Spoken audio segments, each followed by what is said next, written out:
Daniela Dahl, a 19-year-old Swede, is just one of thousands of young people who has had her life destroyed by the swine flu vaccine in 2009. The vaccine gave her narcolepsy, a brain disorder associated with uncontrollable sleep attacks, hallucinations, and catalepsy. "I trusted them," she said. "I trusted them. One injection and my whole life changed." 50,000 people in Germany now have narcolepsy, according to a report in Die Welt from January of this year. Every sixth sufferer is a child. The average age is between 15 and 25 years old. The governments of Norway, Sweden, Finland, and Ireland have confirmed that the many cases of narcolepsy are due to the pandemic vaccine. There are many more cases expected to appear soon. The horrifying thing is that nothing much has changed. We, the people of the world, still face the same monolithic threat from a mass vaccination campaign with the pandemic vaccine today as we did in 2009. The same pandemic vaccine is still being recommended by the World Health Organization. If anything, a review of the pandemic by the World Health Organization in 2011 has resulted in an even greater threat to the global population. It allows for even more pandemic vaccines to be delivered even faster to the people of the world. The biggest change in 2011 is the privatization of the pandemic virus warning system. Here we have a clear conflict of interest. Big Pharma, which stands to make the most profit from declaring a pandemic emergency, now has control over the World Health Organization's pandemic warning system. Pharmaceutical companies like GlaxoSmithKline have become key stakeholders in a network of WHO laboratories scattered around the globe, which is supposed to track the progress of a pandemic virus. The secret influence of big pharma companies on the World Health Organization vaccine policy in 2009 has since been exposed. WHO even changed the definition of a pandemic to be able to declare a pandemic emergency level 6 and trigger multi-billion-dollar contracts for big pharma. Baxter nearly started a global pandemic in 2009 when staff contaminated 72 kilos of the seasonal flu vaccine material with the deadly bird flu virus at its biosecurity level 3 facilities in Austria. Baxter had also pre-negotiated contracts to sell the pandemic vaccine. It has since emerged that Baxter is a site which is critical to US security, according to leaked diplomatic cables published by WikiLeaks. The question is, who runs this biosecurity facility? Is it the CIA? Is it a secret bioweapons lab? How could an incident of the kind that occurred in 2009 happen at Baxter's facility? It gets worse. The same pandemic vaccine is not only being recommended by the World Health Organization, WHO has announced plans to stockpile 150 million doses of pandemic vaccine. The purpose is to deliver the toxic vaccine even faster to the population of the globe. Pharmaceutical companies have also announced plans to transfer vaccine and adjuvant manufacturing technology around the globe to make sure everyone can be given these jabs more quickly. In 2009, plans to vaccinate 6 billion people around the world were activated by WHO. Yes, 6 billion people. Remember all the hype about a virus which could kill 95% of the population? Remember all the reports about crematoriums and mass graves? Imagine if the pandemic vaccine campaign had succeeded.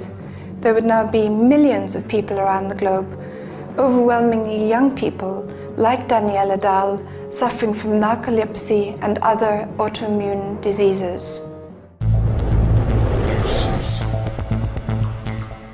In 2009, France came closest to declaring martial law over the pandemic. Hundreds of vaccine facilities were set up around the country. Many of them were specially secure facilities with windows with iron bars, for example. Police actually marched into hospitals and forced doctors and nurses to go to these centers to administer the swine flu pandemic vaccine. In the end, only 6% of the French population took the swine flu pandemic vaccination because of the information available on the alternative media. The vaccination campaign in France was abruptly stopped when a group of activists filed charges of mass poisoning in a civil court in Paris against the French health minister Roselyne Bachelot at the end of 2009. Her lawyers couldn't find any answer to the evidence. After the first day of the court case in Paris, Roselyne Bachelot appeared on French TV and announced the end of the vaccination campaign, which was originally designed to vaccinate 100% of the French population by the end of January of 2010. This mass vaccination campaign was triggered in spite of the fact that the swine flu virus was so mild. Only 29 people, according to official figures, died of the swine flu in 2009. 3,000 people usually die from a seasonal normal flu every year. In spite of all the hype from governments, big pharma and the mainstream media, only 1% of the people in Italy and Spain took the pandemic vaccine, 3% in Austria, 3% in Israel, about 6% in Germany and France, and 5% in Sweden, or about 500,000 Swedish people. In Poland, no one took the vaccine because the health minister Eva Kopacz, a doctor, decided that it wasn't safe enough. As a doctor, my guiding principle has to be not to damage others, Kopacz told the Polish parliament in 2009. We will not buy the vaccine against the swine flu. The Polish health minister was alone in refusing to trigger the pandemic vaccine contract with Big Pharma, apart from Russia, a country which also doesn't have chemtrails. And the Polish government paid a terrible price. Just days after Eva Kopacz gave evidence about the pandemic vaccine at the Parliamentary Assembly of the Council of Europe, PACE, 96 top Polish government and military officials were killed in a mysterious plane crash in Smolensk, itself now the subject of inquiry, after an enormous amount of evidence showed that this was not an accident, but an assassination attempt. The head of the PACE inquiry, UK MP Paul Flynn, dropped all mention of the scientific evidence that the swine flu vaccine adjuvant was damaging, the very reason that Kopacz, a doctor, had refused it. In his final report, published just a few weeks later, in June 2010, Eva Kopacz has been pretty much silent about the vaccine ever since. The PACE inquiry was a fraud and persuaded people that something had happened when nothing fundamentally had changed, and we face the same monolithic danger of a mass vaccination campaign with the same toxic vaccine as in 2009. Paul Flynn and PACE did not examine the evidence that the pandemic vaccine is dangerous. He excluded the issue of the political and military factors involved in a pandemic level 6 emergency declaration. He did not examine the issue that we can be given this pandemic vaccine by force, and there are provisions for forced quarantine. The PACE inquiry lulled people into thinking that effective action had been taken when no effective action has been taken. No one has been brought to justice, not James Murdoch, the son of Rupert Murdoch, who sat on the board of GlaxoSmithKline between January 2009 and January 2012. The Murdoch media empire promoted the pandemic virus hype. Justice has not been brought to Andrew Whitty, the chief executive of GlaxoSmithKline, the pandemics manufacturer of pandemics. Andrew Whitty was even awarded a knighthood by Prince Charles in May of this year. The managers who nearly started a global bird flu pandemic in Baxter in 2009 have also not been brought to justice. Alex Jones and InfoWars played a key role in promoting the PACE pandemic false investigation. From the very beginning, Alex Jones promoted the virus hype. It was only when information about the vaccines began to circulate on the internet that Alex Jones followed the wave to retain credibility. From the beginning, he excluded all the main critics of the pandemic vaccine, like Dr. Rebecca Carley and myself from his show. Alex Jones even lied to his listeners about the reason why I did not appear on his show.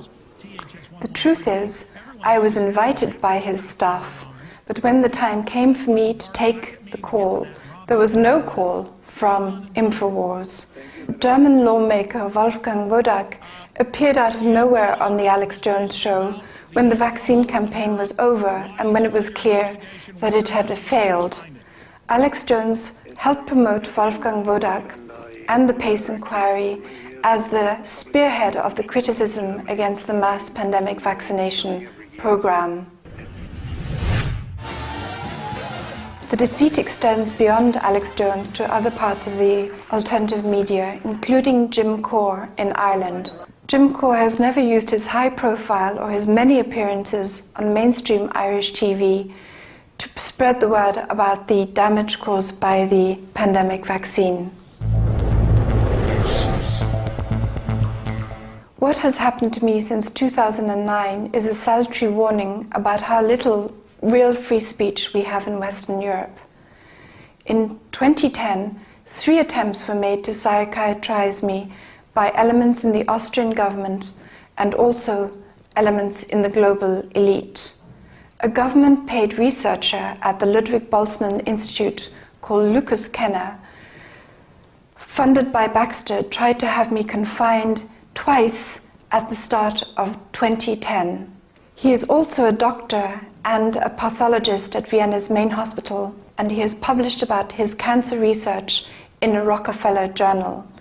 He had never met me, but he went to a psychiatrist who also works on a government bioethics committee and asked her to have me confined. An Austrian police inspector has filed charges against the psychiatrist, but the court case has still not started. The board of the Ludwig Boltzmann Institute reads like a who's who of the Austrian elite. Bankers, industrialists, media tsars, and politicians of all parties sit on it. There is Christian Konrad, the head of Raiffeisen Bank, Dr. Ferdinand Mayer from Raiffeisen Bank, Franz Löschnack, the former Social Democrat health minister, Christian Rehner, the editor of magazine Profil, and Markus Bayer of the Austrian State Holding Company. Bayer is now going to take over position in Brussels. A third attempt was made to psychiatrize me by putting me under court guardianship, but that attempt also failed because I could prove the judge had lied and the publicity was too great. I am an experienced medical journalist who has written for the Nature, the Medical Journal, the Scientist, and many other publications. I presented facts and documents about the pandemic and the pandemic vaccine. What I said has proved to be accurate. That is why the globalist elite wanted to eliminate me. The stage is now set for another event to trigger a pandemic. This time, an act of bioterrorism could be used. Albert Osterhaus, a key advisor to the World Health Organization, claims to have found an especially deadly variant of the bird flu virus. This was published in Nature just a couple of weeks ago. Osterhaus also had shares in a firm producing the swine flu pandemic vaccine in 2009. The Olympics in London, for example, would be a perfect opportunity to spread some toxins and spark yet another fake pandemic and push for a global mass vaccination campaign. This time, WHO laboratories controlled by Big Pharma would hype the virus even more than they did in 2009. There are more and more signs that the global elite are planning a pandemic scare soon. In May, the government of Burkina Faso in Africa ended a major pandemic emergency exercise based on a scenario where a virus like influenza appears in a remote village. In spite of all the huff and puff, we face the same danger today that we faced in 2009. The same toxic pandemic vaccines can be given to us in the event of a pandemic emergency level 6. Big pharma companies have got greater control over the WHO's pandemic early virus warning system, allowing them greater opportunities for virus pandemic hype.